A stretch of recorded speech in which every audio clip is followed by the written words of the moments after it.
My mother always told me you're just like everybody else. And it's so true. Every single person has some type of disability. Some are just more visual and you can see them. My name's Darda and I am the youngest of four. I have two older brothers and an older sister. And I was born in London, Ontario, but my family lived on a farm in Zurich, Ontario, which is about 45 minutes north of here. When I was just under 3, July 29th, 1985, I got in a farm accident and became an amputee. How people treat you can affect you in many different ways, and it's all about how you view it. I am a very competitive person and I love a challenge. So, you know, when somebody doesn't treat me the way I think that they should, it hurts for a moment, but then I realize that the issue is theirs. The issue is not mine.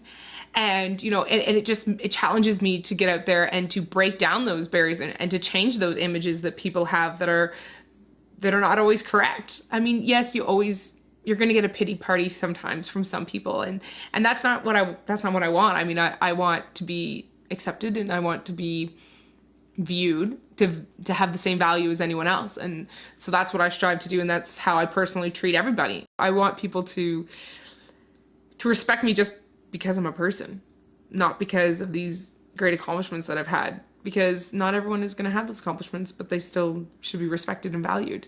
Dave Shaler, who was the recreation therapist in Sarnia, I mean, one little question has shaped my entire life to this point. I mean, he asked a 9-year-old kid if they wanted to play, and that just sounds so simple, and it sounds like it happens every day, but to me, it was so huge. It was the boost of confidence and built my esteem to where it is. Like, before this, you know, I was a kid who sat at home and watched TV after school. I didn't do anything. I didn't really have a lot of friends, and he kind of just gave me the opportunity to get out there and find my thing. And I mean, from there, you know, I found a dream and I chased it down and beat it into submission. And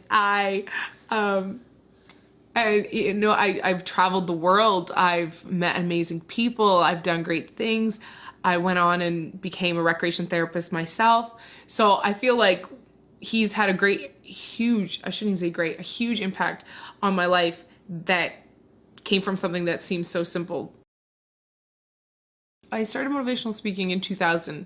At the 2000 Sydney Paralympic Games, I won a gold medal on the relay team and set a world record. And when I came home, people wanted to hear about it. I did a lot of community groups. I started going to churches and different groups like that, and Rotary clubs and things like that, and just telling them about my story and what had happened when I was there. And I just got a spark from it. I just loved how positive people were and what their responses were to me.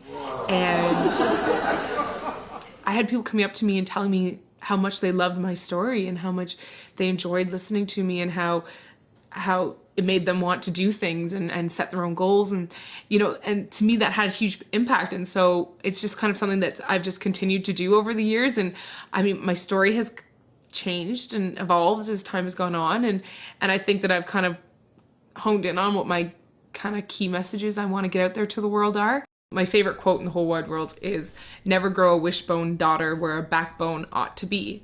And to me, that quote simply says that dream big things, but know that you're going to have to do hard work in order to make those dreams become reality. And I think in today's world, so many people want things this instant. You know, they think of something and they want instant gratification. And that's not the way that true dreams and goals are accomplished. Like, you have to work hard and you have to sacrifice and you have to push yourself if you want amazing things to happen for you.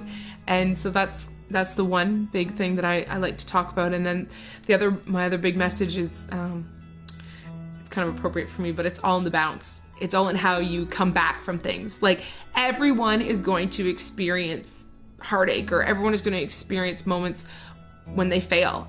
And it's all about how you come back from that failure, or how you come back from that disappointment, that people are going to remember. And that's the part that's going to shape you as a person and shape your character.